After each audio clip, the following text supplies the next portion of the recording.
Hey guys, today I want to talk about Blaze, particularly why the pros play Blaze. Now, most people would probably say, oh, well, Blaze is picked because he has Bunker, and Bunker is such a strong ability. And yes, while that is correct, Bunker is very strong, and that is one of the main reasons Blaze is picked. Blaze is also picked for a couple other reasons, and one of the reasons why is he is a solo laner that can break even on almost every matchup because of his high healing capabilities. As well as if you have trouble healing a lot while needing extra mana, you can always pick up a specific talent at level 1, which gives you more mana, it increases the cooldowns or cooldown reduction of your abilities. So he can pretty much break even or win most solo lanes. Now, the other reason is because if you pick a specific build, you can drop camps very quickly too, as well as you can do a lot of damage. By combining the level 1 and level 7 talents, you can do camps, clear waves, and do a lot of damage in team fights. Level 4 adds to the slows, as well as the CC, the CC, the slows, and the damage, as well as Bunker is almost always picked up because of the utility of Bunker. And pros pick Bunker to counter a lot of combo compositions. And what I mean by that is, let's say, for example, they have a Void Prism and an APOC, or they've got like a Medivh combo that goes into an APOC or something. If you see someone going in, you can drop a Bunker, which makes it to where if they do a combo, they only catch half of your team in that combo. Or if they've got a Tracer or a Malthael who can do finisher damage that's very predictable, you can see the Malthael going into about ultimate someone. You can toss down your Bunker, the Malthael ultimate goes off, and then boom, they hop in the Bunker, and that mitigates all the damage while they're in the Bunker.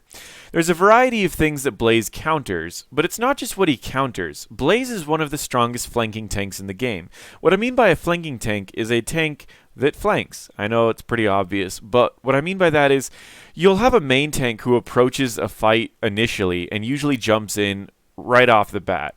A flanking tank's usually someone who comes in from the side and will jump in and hit their backline quickly and do a lot of damage. Usually for flanking tanks, you see someone like a Nubarak, who you have your main tank who's going in right away, and then your flanking tank goes in the back, locks down their backline, cocoons the person you need them to cocoon, and they all start going damage. This usually happens in dive composition teams.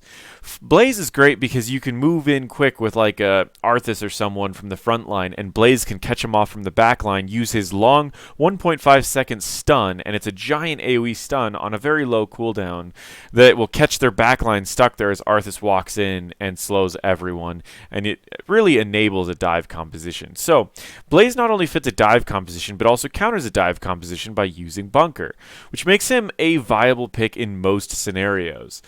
Putting his popularity at a 46% on Master League, which is showing Master League shows all pro games, as well as a 51% win rate, which is a very high win percentage on pro games. Anything above 50% is always good.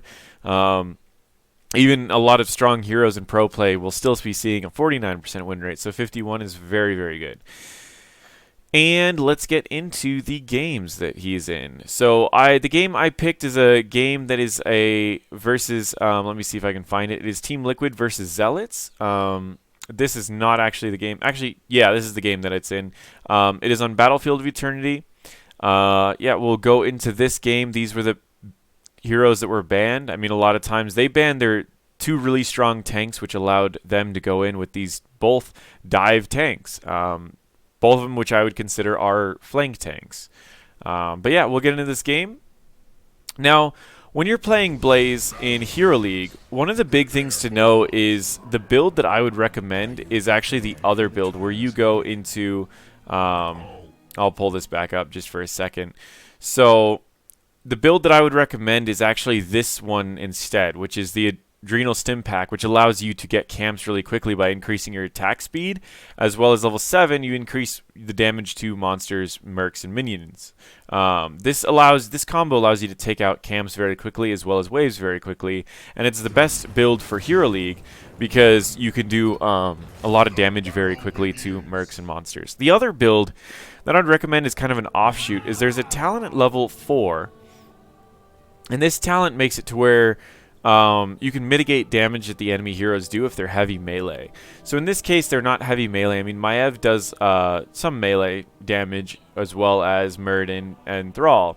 But if they have like a Sonya or Malthael that you just really want to mitigate all the damage that is really close to you, there's a talent at level 4 that does, it might be level 4, might be level 7, that reduces their damage a lot. So early game, it's all about just not losing the lane. You can bully people quite a bit, especially a Thrall, but early game it's all about not losing the lane and just kind of waiting.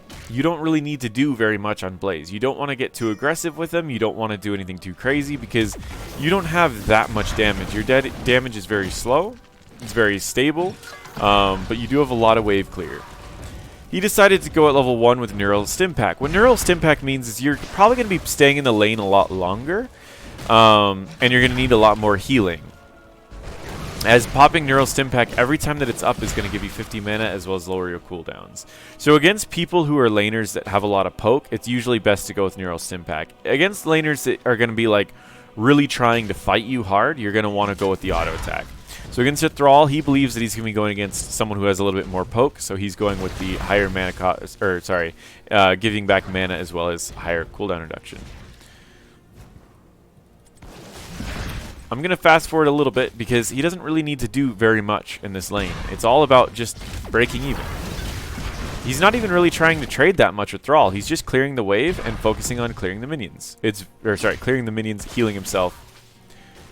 Now, you can often go and do camps very quickly with Blaze. Even if you didn't get the talent at level 1 and the talent at level 7, you still do camps fairly quickly. And on this map, it's always important to go for the camps before the objective spawns. Just know that most of his damage is AoE, so when there's only one minion left, you may want some help, because it will take a little while.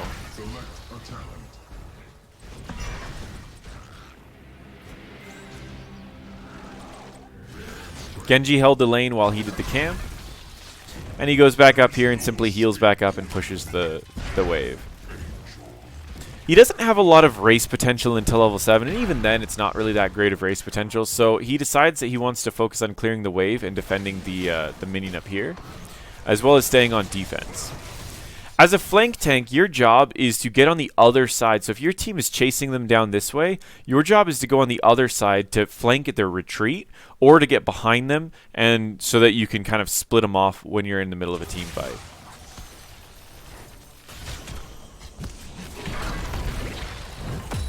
He gets slowed, but he's still in a great position to flank. He can use an E in this direction, but he's going to be interrupted by Muradin, so he might hold on to his E. Now, the great part about his E is it only has a 12-second cooldown. If you pop your Neural Stimpack for 5 seconds, it'll make it to where it goes down to effectively a 6-second cooldown. The stun lasts for 1.25 seconds. Oh, I said 1.5 earlier. It's 1.25. Still, it's an amazing stun. Again, what I said got interrupted by Muradin, but you can pop Neural Stimpack to drop the cooldown faster. He doesn't end up doing that. He focuses most on healing as well as on body blocking the Maiev. Now he pops it and he can go in for something if he wants to. He gets a stun on Stukov as well as he body blocks Stukov. Because he has so much healing as a Blaze, it's safe to body block quite a bit. There's a talent on level 4 that's very popular in high ranks on Hero League and Team League, which makes it to where your oil spill is larger and slows more. But it stops slowing if it starts burning. So there's pros and cons to it. What I find is if you're going to be getting the level 7 talent that makes it to where you ignite things with your auto attacks, it's not worth it to get that talent with the other ones. But if you do end up going like the damage reduction or another talent at level 7, you can go with the larger slow at level 4. I think that's definitely valuable. You can see he's simply just tanking a lot of hits because he has so much self-healing that he can pretty much stay in between the enemies and just tank a lot of hits.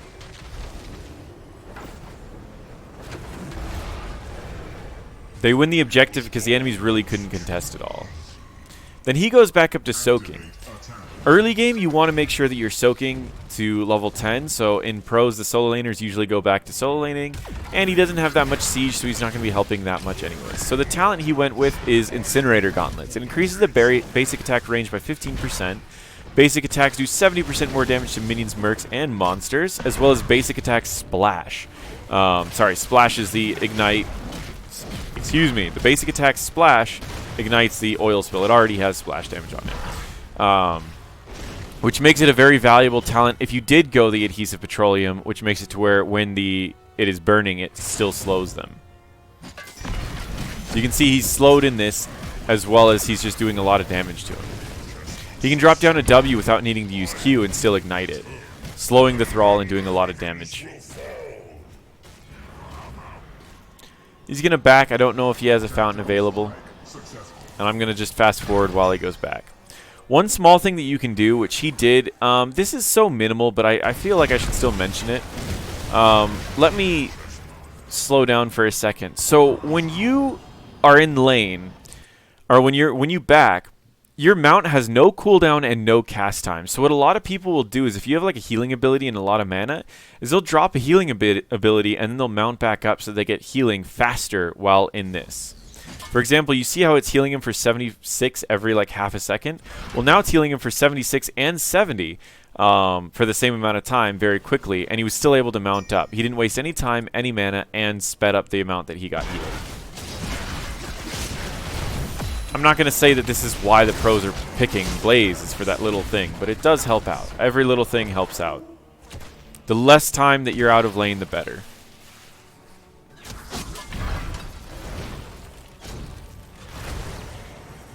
Now, Blaze can be used as a main tank here and there, but it's usually not recommended because he doesn't have an escape. So if he engages, he's probably dead. Now that he has the bonus auto attack damage against these, you can see it does speed it up quite a bit. He did get Bunker, which is no surprise here. And you'll see that Bunker is very strong against Maiev, as Maiev will use her ultimate ability, which will lock everyone in it, followed by Stukov will silence the whole area. And if Stukov doesn't silence the whole area, then there's a Bunker that can definitely save people right outside. Either inside the area or right outside of the area. Either way. Quick stun onto a Hanzo, but Hanzo is dead either way, as Medivh was going to be there on the other side.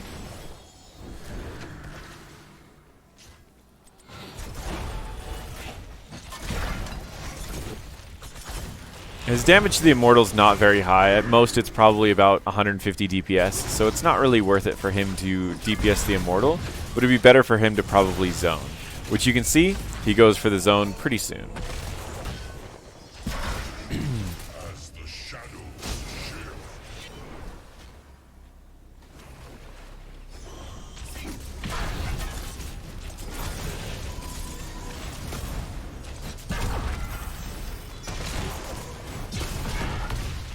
So during team fights, it's a lot of just getting easy damage off, as well as doing your best to just get auto attacks off, healing yourself, and taking hits. Remember that you're a tank that has a lot of self-healing, as well as a quick healing over time from Malfurion makes it to where you're pretty much unkillable. So you want to take skill shots from the enemies.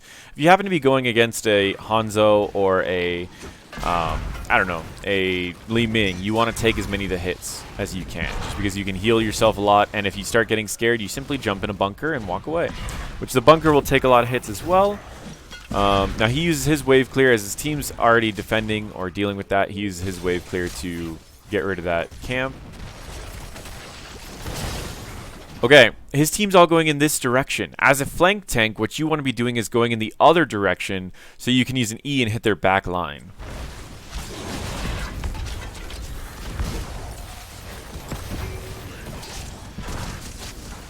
He still has Bunker, so he can play pretty aggressively. As long as you have Bunker, you're safe. You have essentially another health bar.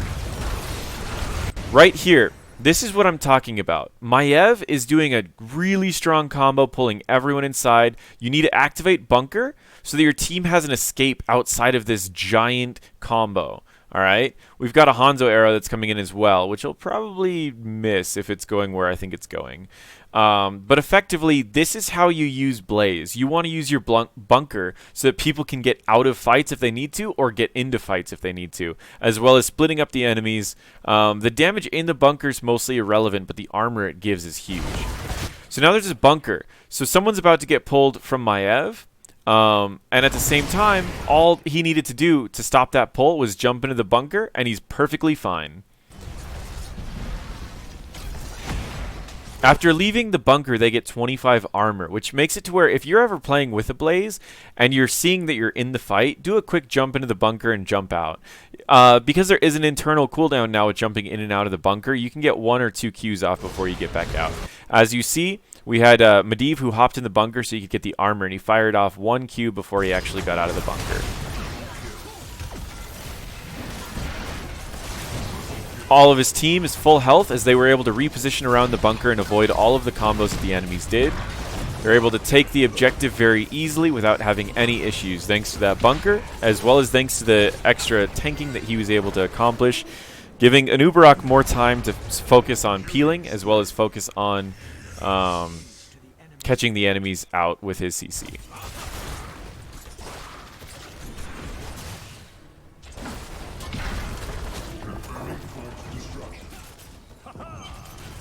When playing Blaze in Hero League, you want to abuse a lot of what's being shown in this video, but you also want to use the fact that he has a lot of wave clear, as well as he's just a very tanky person. While I don't think that Blaze can be used as a main tank in Hero League, or he shouldn't be really used, or, sorry, not in Hero League, but in competitive, he probably shouldn't be used as a main tank. I do think that he's safe to be used as a main tank in Hero League. I don't think he would be highly recommended, but still.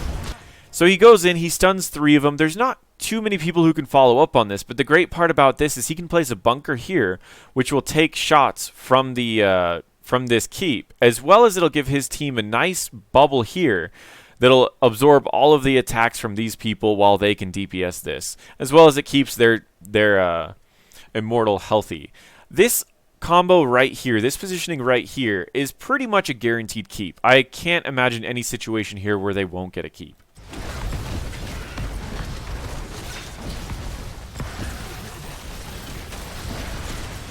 They ended up splitting up the team. The Immortals still stayed alive, stayed healthy, as well as they can jump on Murden right now. Murden's already used his leap, so he's guaranteed dead. I said Murden's guaranteed dead. Where did he go? He's not dead. Oh, he popped Avatar. All right. Now, we've got another situation where Anub'arak got a great lockdown on them, and he's going in, and you also have the flank tank going in as well. He didn't get a stun, so he immediately backed up.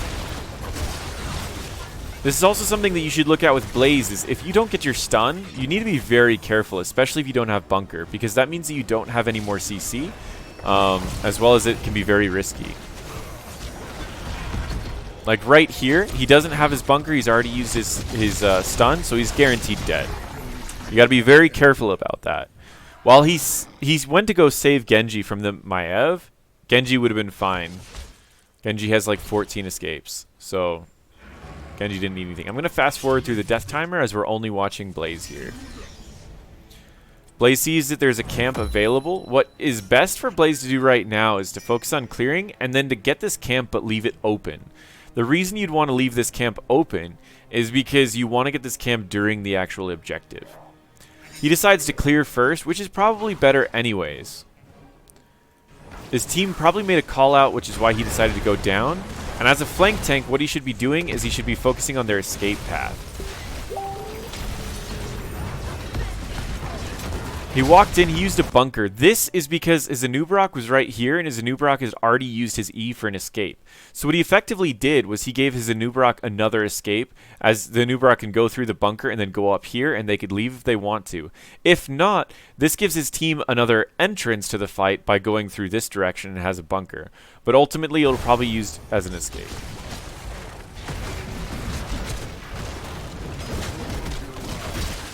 He has a portal. I apologize for those who heard the notification. Now all of you guys are checking Facebook going, wait, was that mine or was that in the video? It was in the video.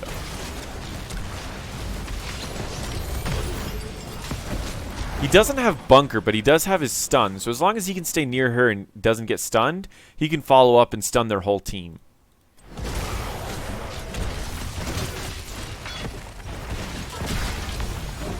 He was getting split from his team, so he used it as an escape. The big thing that you need to worry about using your stun as an escape is all it takes is one person to walk in front of you, take the stun, and you're screwed and you won't have an escape anymore. So playing aggressive is very, very tough if you don't have your bunkers. That's your easiest escape. So they're pinging that they want to go in. Now's the time where you want to be flanking. You see that their team's all going to be over here. They're all going to start moving down in this direction or over here. So what Blaze wants to do is Blaze wants to move over here, and he wants to flank them down this way, or he wants to flank them on their escape over here as they've already down the fort. But that's a lot of chasing and a lot of commitment for this fight. However, they do have the level lead, and if they get this commitment right here, it's going to be game over. So we'll see what they do. He goes for the flank, hits those, simply uses a bunker because he's not sure if his team's going to follow up on this or not. And he goes in for the main tank while leaving Anub'arak as the flank in this case.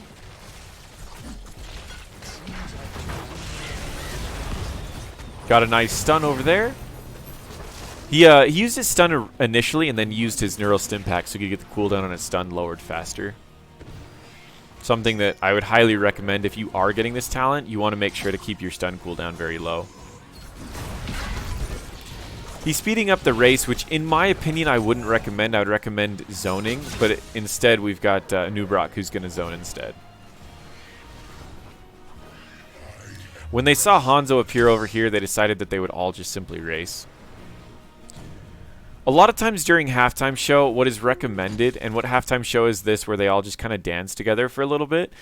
During halftime show, it's recommended to get a little bit of stuff done. If you need health and mana, you get fountain. If you don't need health and mana, you get a camp. If there's no camps available and you don't need health or mana, you go and get you push some waves or clear the enemy camps. So halftime show's over. They go back to repeat this. They get this camp, and Blaze is simply sitting here for vision. Because they're on the defensive area, if Blaze is here or if Blaze is here, he reduces all the damage that goes to the Immortal because he can tank most of the shots.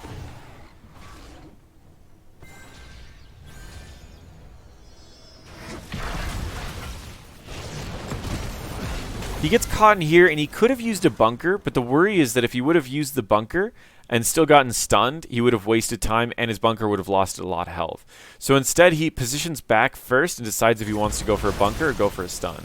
They back away as they were getting clustered in this area. So they didn't want to get clustered. They wanted to make sure that they were in a more open area, because Blaze thrives in those clusters as he can slow you with his W, he can heal as well as stun your entire team, followed by if he bunkers, you guys can no longer get forward and chase his team. So Blaze really thrives in these really clustered areas. So they walked away and they wanted to get in a more open area for this fight. So Anub'arak's going in directly this way. What would be recommended for me is I would simply take the portal and I'd go around this way and I would flank them from behind, as well as you could do a bunker here and the enemies wouldn't be able to leave from this direction. As it's such a large body, they won't be able to walk through. Instead, he simply bunkers to save his team, who had the Maiev ult right there, and he took as many of the hits from the Maiev ult as he could before dropping the bunker. They stay in the bunker until the everything else goes down from the boss, and everyone else hops in the bunker for just a second to get that 25 armor.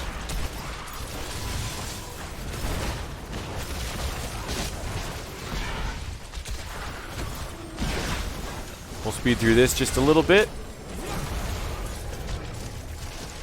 He gets the globes and immediately looks for a flank. You see Anub'arak, who already locked down someone, and he's going to be focusing on peeling as well as focusing on getting their team fight, which is going to be here.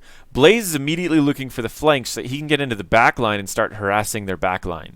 If he can disrupt their backline and stun their backline, then they automatically win this team fight. And with this, they should be able to win the game as long as they win this team fight. If they lose this team fight, the enemies have a chance to send one person here to clear this, as well as another person to clear this. There's a keep available. They might even be able to get a keep. So they cannot lose this fight, and with Anub'arak showing this low, it's already pretty risky. So what ultimately needs to happen here is he needs to flank their backline, he needs to lock them down, and get enough damage off on them to where they can't keep this fight going. He decides he doesn't want to go for a stun yet. He wants to save it for something else. Ends up missing it, which is fine. He mounts up and immediately goes for another flank. They simply portal in and they end the game. Apologize for any little lag here and there. I noticed I had one setting off, and that setting can really mess up the game. But I noticed a little bit late into the video, so I can't change it now.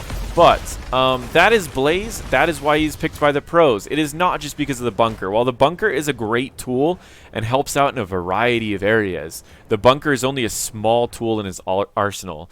He's actually picked because he doesn't lose in a lot of lanes. He won't win the lanes oftentimes, but he doesn't lose. He can break even in many lanes as a solo laner, as well as he has a lot of potential for being a tank in the solo laner. As of right now, we don't have very many tanks that actually fit in the solo lane. Most of the time, they're offlane bruisers, or they're people like Greymane or Phoenix who can kind of deal with a solo lane but aren't quite the best people. So to have a solo laner who can also fill the role as a tank can be very important in a variety of team comps. And that is why Blaze is picked by the tanks. Thank you so much for watching, and check out some of the other Why the Pros Play series videos in the series, as I do this with a lot of different heroes. If there's a specific hero that you guys are wondering, why do the pros play those heroes, toss it in the comments below. I'd love to hear it and love to do a video about it. Thank you.